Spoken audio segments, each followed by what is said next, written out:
That service in Gatanga constituency yesterday, Sunday, the 18th May 2025. I received intelligence reports that President William Ruto had ordered that I be dealt with once and for all. And since the goons sponsored by the state on several occasions had failed, police and other state security agencies had to come in. At about 11 a.m., same Sunday, 18th May 2025, this information was communicated to the Inspector General of Police, the Director General of the National Intelligence Service, and the Director of Criminal Investigations by the CS Interior Kipchumba Murkomen, and consequently, a killer squad composed of 101 lethal and dreaded officers from the Administration Police and seconded to the National Intelligence Service, accompanied by officers from the DCI, the Anti-Terrorism Police Unit, the General Service Unit, and the regular police were deployed. This killer squad have been carrying out extrajudicial killings and abductions. Yesterday, they were mobilized and cordoned off and blocked all exits from Gatanga constituency. This squad was armed to the teeth and hooded and with masks to conceal their identity because of the heinous acts they wanted to commit on us. This is despite that there are existing guidelines from the High Court that officers should be in uniform and not conceal their identity. At about 2:30 p.m., we received further intelligence from the deployed patriotic officers who are not in agreement with the information that they had clear instructions to plant arms and weapons in our convoy to provide evidence to arrest us and get evidence that they could charge us with in court. After about 30 minutes, the killer squad was joined by their counterparts who are highly trained in the use of biological weapons. Their instructions were to poison me through inhaled chemicals that would paralyze my brain within 3 months. This was the intent and the purpose of the whole operation.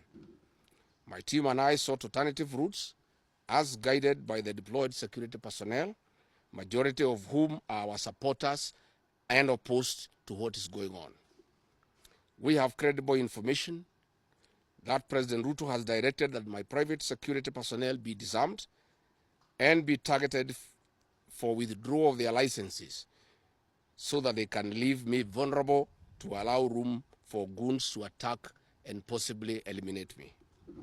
President William Ruto has expressed ungovernable anger that the state-sponsored goons are being overpowered by my private security personnel who are licensed gun holders. President Ruto is furious that the people of Kenya have not forgotten about the Kiambaa church massacre, where children and women were tortured in the 2007 and /8 post-election violence, and is unhappy that I keep on reminding the people of Kenya of the heinous act. I want to say that although Kenyans forgive each other, they cannot forget this, and there is nothing the president can do about it. The president was also utterly livid that I exposed his grabbing of 5-acre piece of land inside Gong Forest, where he intends to put a private hotel. About my statement on post-election violence, this was a precautionary statement and not incitement. It is based on historical facts and past electoral experiences of 1992, 1997, and 2007 controversial elections that we must have a free and fair election in 2027. It is my civic duty as a leader to remind IEBC, all agencies and institutions charged with election management, that they must deliver free, fair, verifiable, and credible election. I have heard the CS Interior and other pretenders to the throne claim that they will not allow political violence. I urge them to walk the talk. Since November 2024, political violence of great magnitude has been meted on me, my family, and my supporters. Not a single case has been prosecuted. For instance, on 28th November 2024, at a solemn funeral service in Limuru, Kiambu County, I was attacked by organized criminal gangs under police escort. On 28th December 2024 in Shamata, Nyandarua, an inspector of police flanked by criminal gangs threw tear gas canisters at me. On 23rd March 2025 at EACC St. Peter's Cathedral in Nyeri, my convoy was attacked at a church compound by a known criminal gang under police escort. On 29th March 2025 in Naivasha town, we were attacked by the police. On 6th April 2025 at a church service in Mwiki, PCA, hooded goons attacked us inside the church.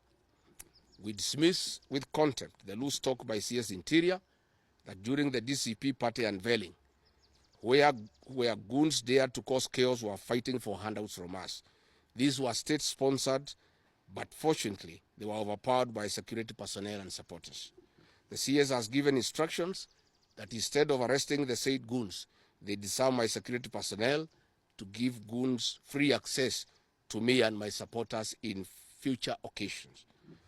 Let it be known that our party, DCP, has organic support, and we do not pay supporters to attend our meetings the way the government is doing to people to attend their meetings.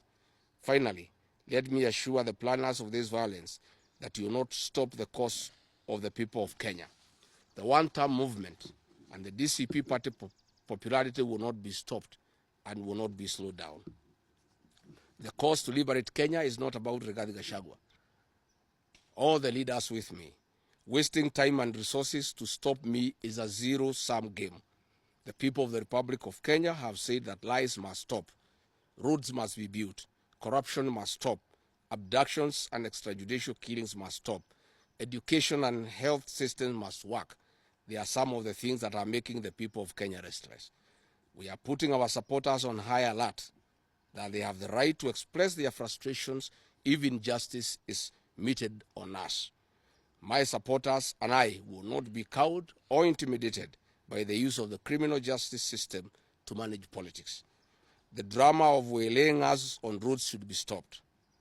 If the government knows that I have committed a crime known under the laws of Kenya and identified in the penal code, they know all my homes. And I'm here. They know my Wamanyoro home. They don't need to waylay me on the road. Let them just come here, and if we have committed a crime, they can come and arrest me and take whatever action that they want to take. That is the end of the statement.